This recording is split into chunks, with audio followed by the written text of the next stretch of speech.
Undeath Do Us Part.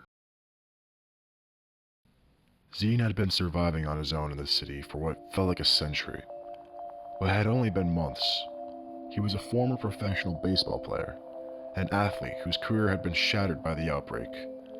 The world had crumbled, and with it, the sport he had loved. The stadiums were long abandoned, the crowd silenced, the fields now overrun by a different kind of player, the undead. Zene's days had become a monotonous routine. Scavenge for food, barricade himself in a safe house, and wait for the next wave of hungry zombies to pass. He didn't trust people. He learned that the hard way, watching friends and family turn on him when desperation set in. He was on his own now. No attachments, no allies, just survival. Every morning he would head out to the wreckage of an old sports store, rummaging through the baseball gear. His bat, his glove, and the ball he could still practice with, even though there was no one left to play with. The sound of the crack of the bat hitting an old rotting fence felt like home. But his lonely world would soon change. It happened on the way back from a supply run. Zene was careful, always careful. He moved like a ghost through the streets, stepping over shattered glass, weaving through abandoned cars, ears sharp for the telltale shuffle of the undead. The city was silence, the kind of silence that suffocated. He turned the corner of a crumbling high-rise, his grip tightening around the bat. Something felt off. A whisper of movement, a shift in the air. Then pain. A sudden vice-like grip closed around his ankle. Cold, bony fingers dug into his skin.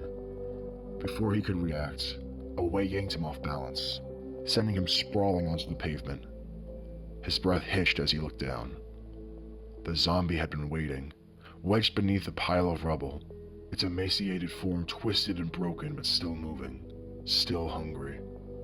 Then it lunged, jaws snapped shut around his calf, teeth sinking in deep. Fire shot through his leg, his scream ripping through the dead city. He kicked wildly, his boots striking rotted flesh, but the thing wouldn't let go. It snarled, jerking its head back, tearing at muscle and skin. Panic flared. With a desperate yell, Zene swung his bat. The crack of impact echoed off the ruined buildings. Once, twice. On the third swing, the creature's skull finally caved, its body going limp. For a moment, he just lay there, chest heaving. The world swayed around him. Then, slowly, he forced himself upright. His leg burned. Blood seeped through his jeans, hot and thick.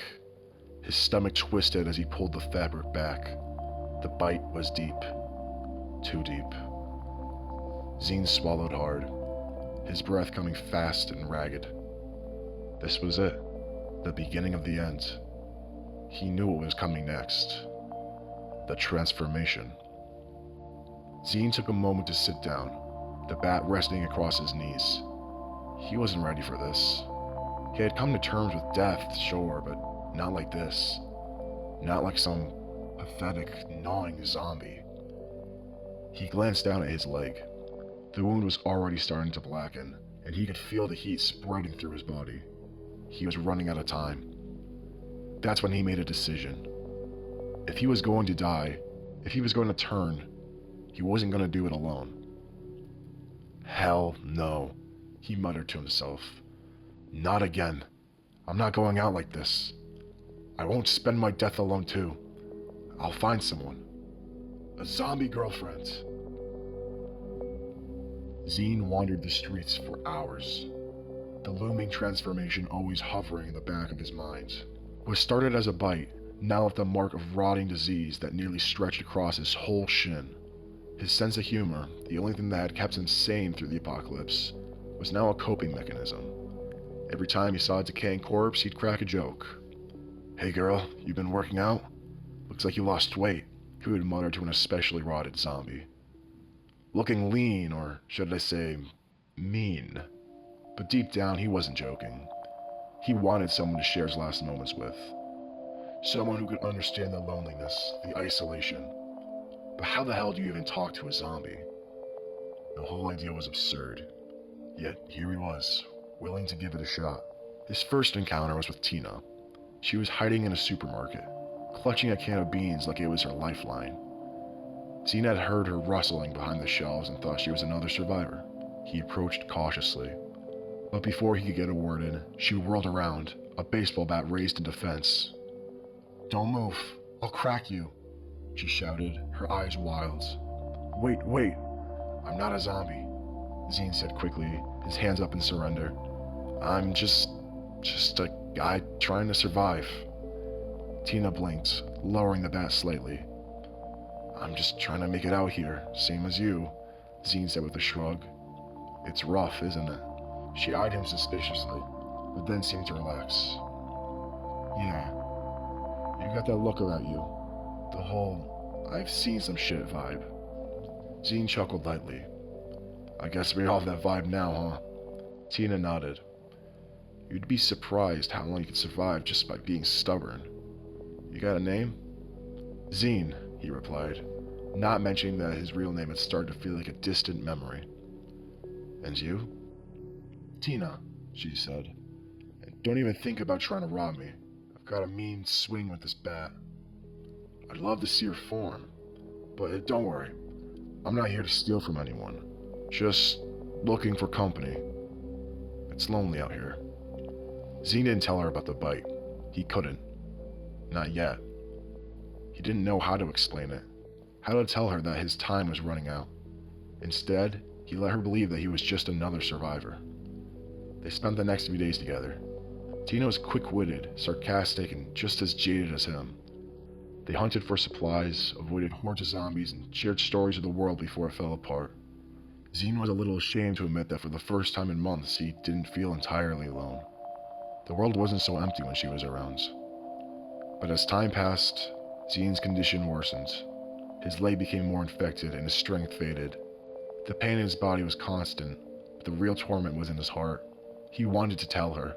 He wanted to say the words, to let her know that he was running out of time and that he wanted her to be there when he inevitably turned. But every time he tried to speak, the words caught in his throat. Tina had become someone he cared about. She laughed at his jokes, kept him grounded when his fear bubbled to the surface. He wasn't just trying to survive anymore. He was living, and the thought of losing that, of losing her, made him hesitate. One night, as they sat around a small fire in an abandoned building, Tina looked over at him, a rare softness in her eyes. "You know," she said, breaking the silence, "we might actually make it if we stick together. We've got a real shot." Zene smiled, but the weight of his secret pressed on him like a suffocating blanket. He knew he couldn't go on like this. He couldn't tell her his true desire for an eternal relationship. Later that night, as Tina settled down to sleep, Zene stayed awake, listening to the sounds of the crumbling city outside. He stared at the ceiling, his thoughts racing.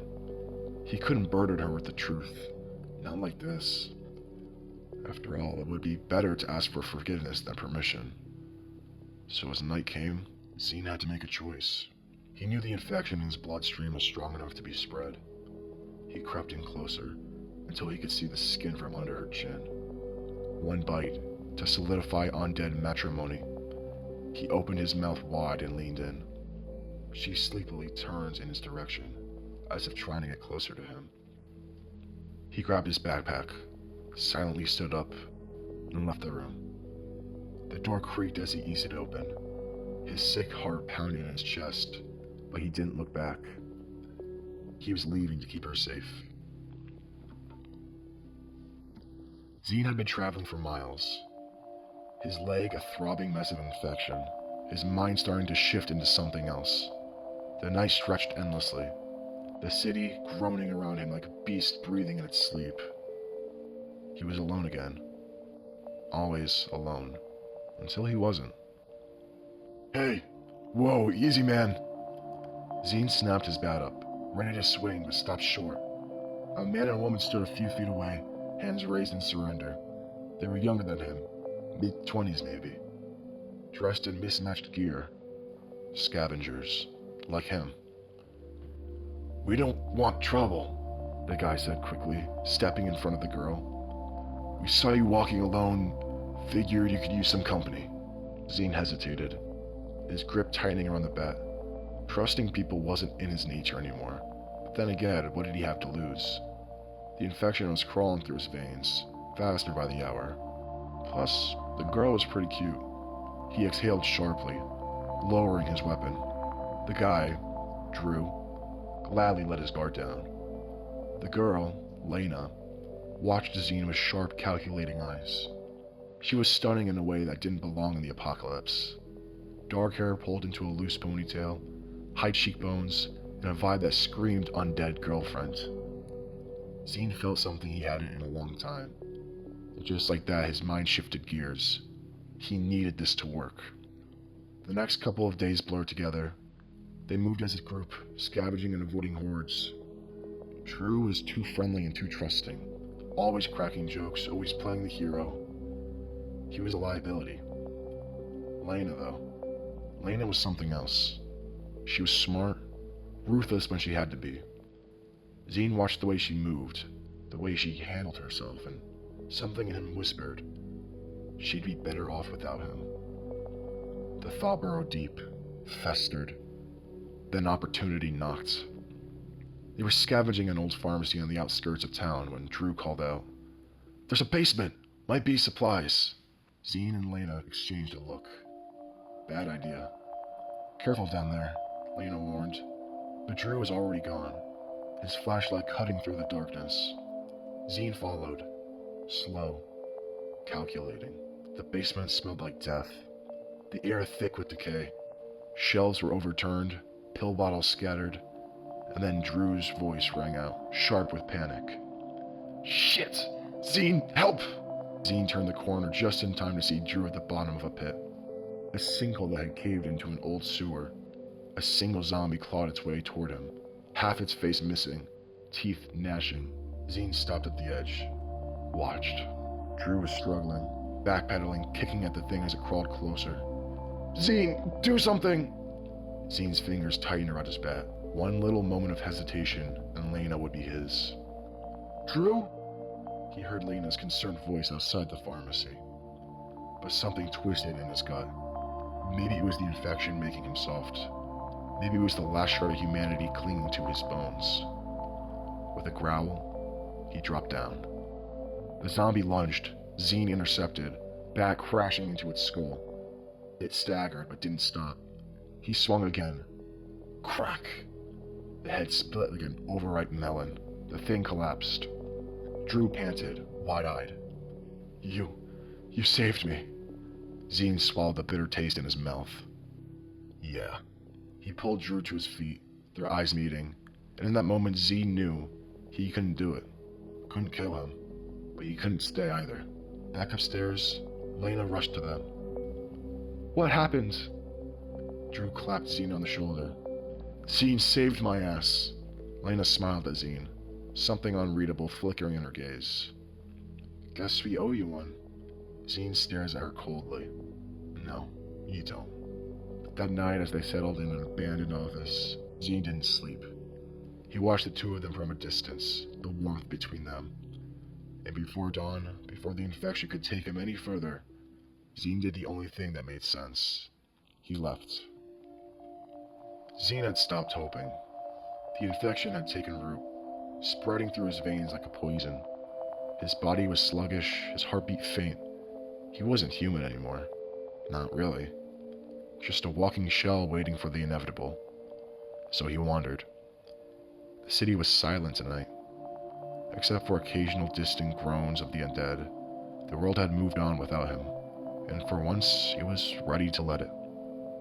Then he heard it. Footsteps, frantic, desperate. A voice sharp with panic. "Leave me alone!" Zene's dulling mind snapped to attention. He followed the sounds, moving like a ghost through the rubble. A girl was running. She was fast, but not faster than the two men chasing her, their faces set with grim determination. "You know the rules," one of them shouted. "You're bit. We can't let you turn." "I'm not dead yet," she screamed back, leaping over a pile of debris. The man with the gun raised his weapon. "You will be." Zene didn't think. He reached into his pocket, fingers closing around the baseball he still carried. His grip tightened. Muscle memory took over. He wound up, swung. The ball soared through the air, crashing into the window of a nearby building. The sharp explosion of glass shattered the moment. The two men jerked their heads towards the noise. What was that? Someone else is here. They hesitated, just long enough. Zene grabbed her by the wrist and ran, yanking her into the shadows with him. She gasped, struggling, but he held a finger to his lips. Quiet, he whispered. They stood, pressed against a crumbling wall, as the two men cursed and ran towards the sounds. When they were gone, she pulled away, chest heaving. Who the hell are you? Zene didn't answer. Instead, he rolled up his pant leg. Her eyes widened at the sight of the blackened bite. The realization hit. She exhaled, then, and possibly, laughed. A full, genuine laugh. Zene blinked, then chuckled, shaking his head. It was absurd, all of it. She wiped her face, still grinning. So, this is it. Yeah, Zene said. This is it. They sat down together, their backs against the cold concrete. The affection was taking its toll. Their limbs felt heavier, the world hazier. She glanced at him. What's your name? Zene smirked. Doesn't matter. She thought about it, then shook her head. I guess not. Their fingers brushed. Then slowly, they intertwined. As the last pieces of their humanity faded, as their minds slipped into the abyss, they didn't resist. They just held on.